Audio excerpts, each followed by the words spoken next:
So hello students. आज का जो सेशन है काफी इंटरेस्टिंग है।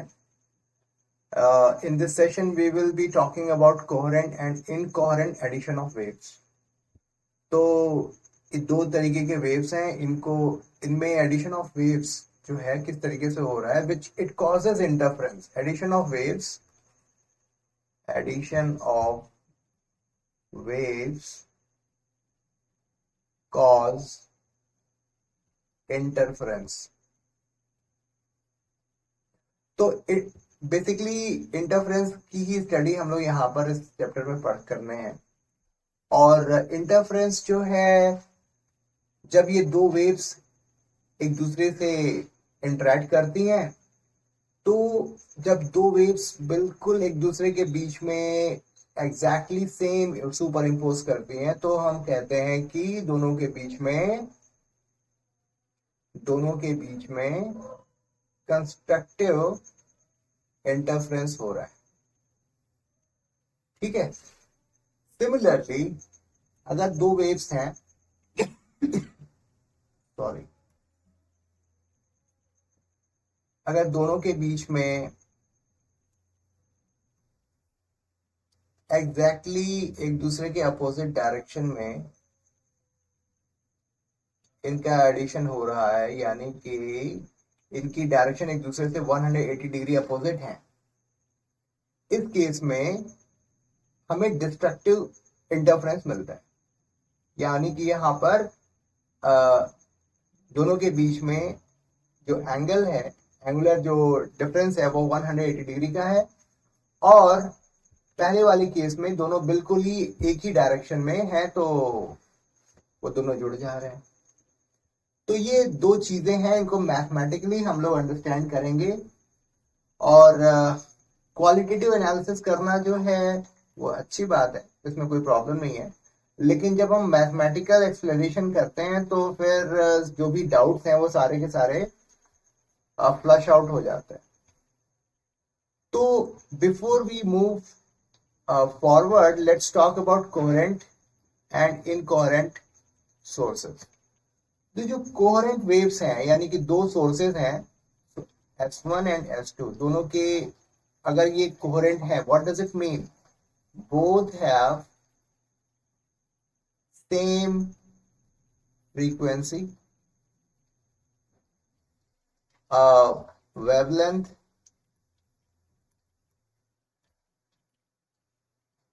And phase difference does not change with time. It does not change with time. Whatever phase difference is there, मान लिया फाइव फेज डिफरेंस है, तो it does not change with time. तो हम लोग दो वेव्स लेंगे जिसकी फ्रीक्वेंसी और वेवलेंथ बिल्कुल सेम है, इसकी एम्पलीट्यूड भी सेम है, और दोनों के बीच में मान लिया कि फेज डिफरेंस फाई है, और उन दोनों वेव्स की एडिशन को हम लोग स्टडी करेंगे कि किस केस में ये ऐड होंगे और किस केस में ये जब ये एक दूसरे को के फेज आउट होंगे, मतलब कहने का मतलब आउट ऑफ फेज होंगे, दोनों के बीच में 180 डिग्री का अगर फेज डिफरेंस होगा, तो इसका मतलब जब हम एडिशन करेंगे तो एक दूसरे को कैंसिल आउट कर देंगे। इन्हीं सब बातों को हम लोग आज के सेशन में स्टडी करने वाले हैं। So let's say S1 is A cos omega T, ये पहला वेव है, और इसका equation A cos omega T है, और S2 जो है वो A cos omega t plus five. ये दो सोर्सेस जो हैं वो कोहेरेंट हैं, यानी कि इनके बीच का जो फेज डिफरेंस है it will not change with time. तो एडिशन ऑफ वेव्स अगर होती है तो हम क्या कहेंगे इसे? S is equal to S1 plus S2। A हमने कॉमन लिया, cos omega t plus cos omega t plus five. तो ट्रिग्नोमेट्रिकल आइडेंटिटी हम यूज कर सकते हैं यहाँ पे। क्या होती है? cos c plus cos d is equal to twice of cos c plus d upon 2 cos c minus d upon 2। तो यही आइडेंटिटी हम लोग यूज करने जा रहे हैं यहाँ पे। और a 2 times cos 2 omega t plus 5 upon 2 and cos 5 upon 2। Okay, यानी कि 2a cos 5/2 cos omega t plus 5/2। ये हमारा ये दो वेव जब सुपर इम्पोज हुए तो पोस्ट सुपर इम्पोजिशन ये वेव का इक्वेशन बन करके आया 2a cos 5/2 cos omega t plus 5/2। यानी आप गौर से देखो, एक वेव का इक्वेशन क्या होता है? a cos omega t। इसका मतलब इसका एम्पलीट्यूड जो है एंगल के हिसाब से चेंज हो रहा है। तो जब फाई की वैल्यू 0 डिग्री होगी या फिर फाइव फाइव बाई टू की ये जो एंगल है इसकी वैल्यू अगर 0 डिग्री होगी, 90 डिग्री होगी या 45 डिग्री होगी तो 2a cos 5/2 की वैल्यू जो चेंज हो जाएगी। तो वेव का जो स्ट्रक्चर है, the wave looks like it will also change. ठीक है, तो ये हमें एक इंपॉर्टेंट रिजल्ट मिला। और इस एडिशन ऑफ वेव में इसकी इंटेंसिटी क्या होगी इसके बारे में हम बात करेंगे। तो इंटेंसिटी जो होती है वो आई जो है it is equal to a square, यानी कि एम्पलीट्यूड के स्क्वायर के प्रोपोर्शनल होती है इंटेंसिटी। यानी कि 4a स्क्वायर कॉस स्क्वायर 5/2 हमारा रिजल्ट आया। ठीक है,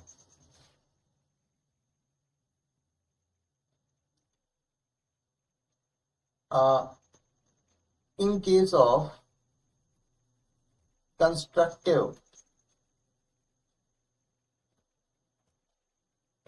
कंस्ट्रक्टिव इंटरफेरेंस, यानी कि जो एडिशन ऑफ वेव हो रहा है, तो जिस सिचुएशन में इंटेंसिटी हमारी मैक्सिमम होगी, इंटेंसिटी विल बी मैक्सिमम, उस केस को हम कहेंगे कंस्ट्रक्टिव इंटरफेरेंस। और डिस्ट्रक्टिव इंटरफेरेंस में क्या होगा?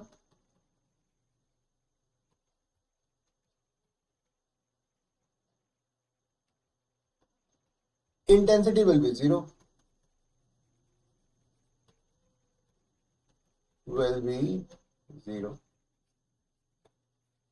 ये दो केसेस को हम लोग बारी बारी से बाय यूजिंग और मैथमेटिक्स नॉलेज हम लोग इसको स्टडी करेंगे। तो कॉस स्क्वायर यानी cos 5/2, तो अगर cos थीटा का जो ग्राफ अगर हम देखें तो कुछ इस ढंग का बनता है। ये 0 डिग्री है और ये π/2 है और ये पाई है और ये फिर से ये हमारा 2π है।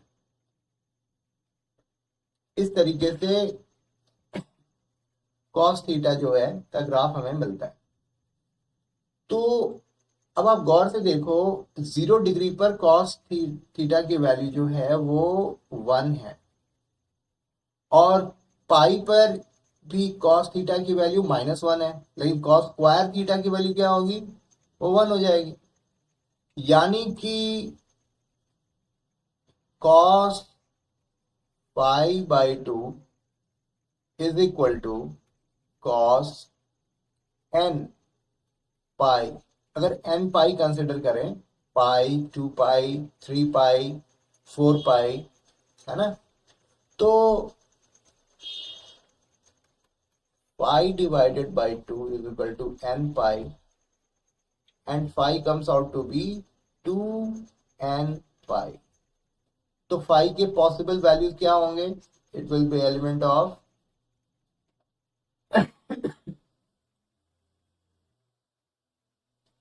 0, 2 पाई, 4 पाई, 6 पाई। इस तरीके से ये दो वेव्स के बीच का फेज डिफरेंस हो सकता है। और अगर ऐसा होता है तो in that case we will be getting constructive interference.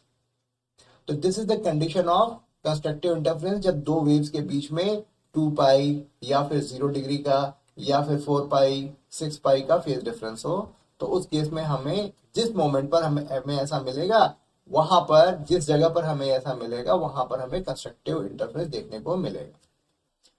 अभी डिस्ट्रक्टिव इंटरफेरेंस के बारे में बात कर लें। डिस्ट्रक्टिव इंटरफेरेंस में हमें क्या करना है? cos फाई बाई टू की वैल्यू को 0 करना है, क्योंकि ये जो साइन थीटा और कॉस थीटा है, इनके जो मैक्सिमम वैल्यू जो है वो 1 हो सकते हैं। तो कंस्ट्रक्टिव इंटरफेरेंस के केस में हमें आई की वैल्यू जो है वो 4a² मिल रही है। अगर हमें डिस्ट्रक्टिव इंटरफेरेंस के केस में आई की वैल्यू 0 चाहिए तो एक ही काम करना पड़ेगा, वो एंगल फाइंड आउट करने पड़ेंगे जब जब cos फाई बाई टू की वैल्यू 0 हो। तो यहां पर क्या लिखेंगे हम? cos phi by two is equal to cos n plus half pi. ठीक है, तो यानी कि n की वैल्यू को 0 पुट करें तो पाई बाई टू, यानी cos pi by two is equal to 0। n की वैल्यू 1 पुट करें 3 pi by two, cos 3 pi by two की वैल्यू 0। तो इसका मतलब ये हुआ कि pi by two comes out to be 2n plus 1 pi by 2. So phi comes out to be 2n plus 1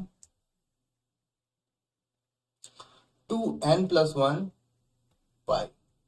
ये हमारा this relation will give me, ये पर्टिकुलर केस हमें डिस्ट्रक्टिव इंटरफेरेंस देगा, क्योंकि यहां पर हमें जो डिस्प्लेसमेंट है यानी कि एम्पलीट्यूड है वो 0 हो जाएगी।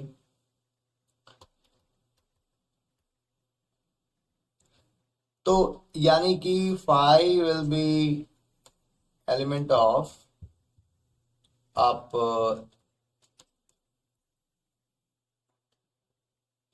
ये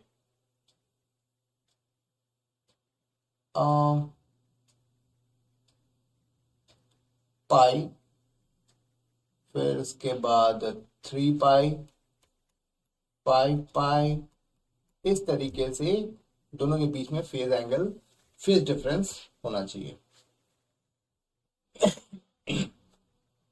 छोटी सी बात मैं और आपको ऐड कर देता हूं कि what is the relation between path difference and phase difference.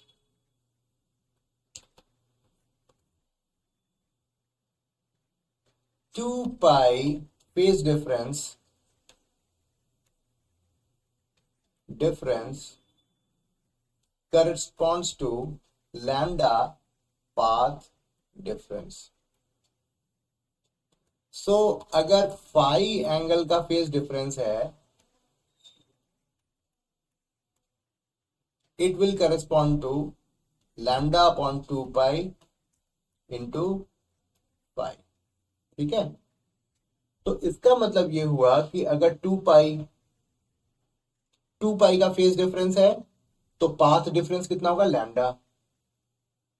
अगर 4 पाई का फेज डिफरेंस है तो तो पाथ डिफरेंस होगा 2 लैम्डा, है ना। ये हमारा पाथ डिफरेंस हो जाए, पाथ डिफरेंस, यानी कि फेज डिफरेंस के करस्पॉन्डिंग हम पाथ डिफरेंस भी हम लोग लिख सकते हैं। तो मैं आपकी मदद यहाँ पर कर देता हूँ, यहाँ पर जो पाथ डिफरेंस भी मैं छोटा सा लिख देता हूँ। Path difference will be element of 0 lambda 2 lambda 3 lambda, ठीक है ना। यानी कि 2 पाई का फेज एंगल जो फेज डिफरेंस होगा, तो यानी कि पाथ डिफरेंस होगा लैम्डा का। अगर 4 पाई का फेज डिफरेंस होगा तो पाथ डिफरेंस होगा 2 लैम्डा, ठीक है।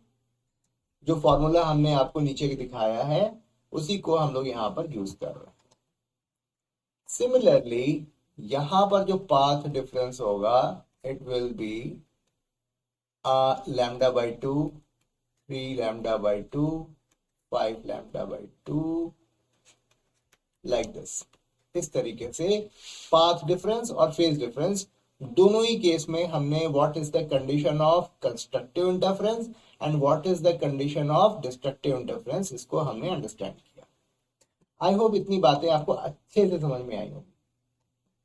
Okay, let's talk about addition of wave in case of incoherent sources.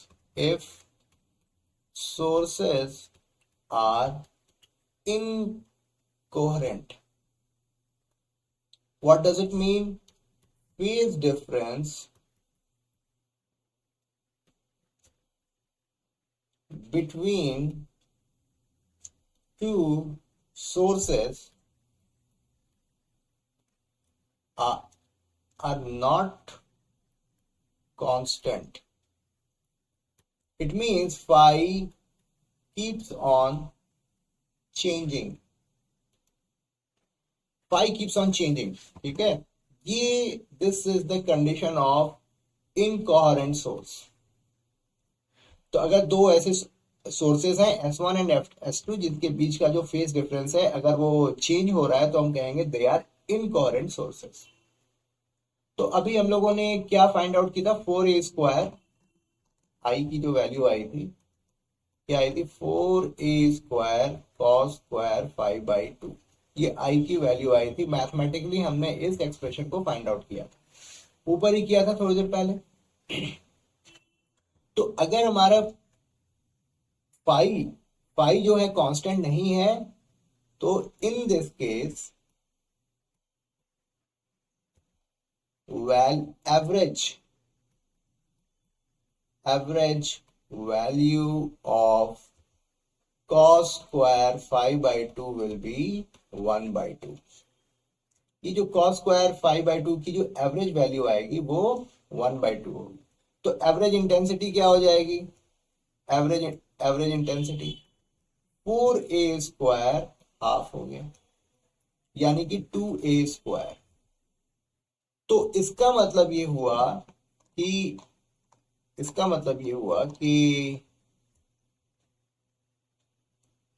I1 is a² and I2 is a²।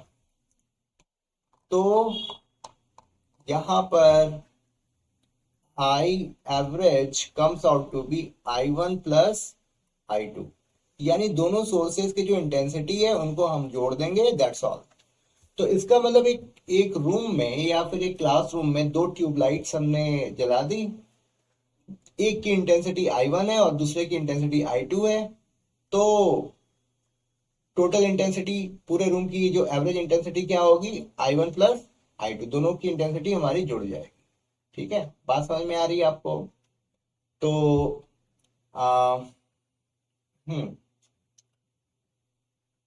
तो दैट्स ऑल वी हैव। इस तरीके से हमने कोहेरेंट सोर्सेस और इनकोहेरेंट सोर्सेस में क्या डिफरेंस है इसको भी हमने अंडरस्टैंड किया, और addition of waves which causes interference इसको भी हमने अंडरस्टैंड किया। हमने इस बात को देखा कि कोहेरेंट सोर्सेस में अलग अलग पॉइंट्स पर हमें डिस्ट्रीब्यूशन ऑफ एनर्जी देखने को मिलती है, यानी कि जो कुछ प्लेसेस पर जो लाइट्स की जो एनर्जी है वो जीरो हो जाती है, और वो जो एनर्जी है दूसरे प्लेस पर जुड़ जाती है। यानी कि जो concept of conservation of energy है वो बिल्कुल प्रिजर्व है, कहीं कोई प्रॉब्लम नहीं है। यहां पर सिर्फ रीडिस्ट्रीब्यूशन ऑफ एनर्जी हो रही है in case of constructive and destructive interference cases में। अच्छा, अगर ये सोर्सेज हमारे इनकोहेरेंट हैं तो हमें इंटरफेरेंस हमें स्टेबल इंटरफेरेंस हमें दिखाई नहीं पड़ता, तो हम उसको विटनेस नहीं कर पाते। तो जो हमें टोटल इंटेंसिटी हमें मिलती है वो सिंपली दोनों सोर्सेज की इंटेंसिटी को हम जोड़ देते हैं और हमारी टोटल इंटेंसिटी आ जाती है। ठीक है, so I hope this you must have found this session very interesting, और आपने काफी इंजॉय किया होगा। तो thank you very much, and if you like this video then please do like, share and subscribe this channel, और God bless you all.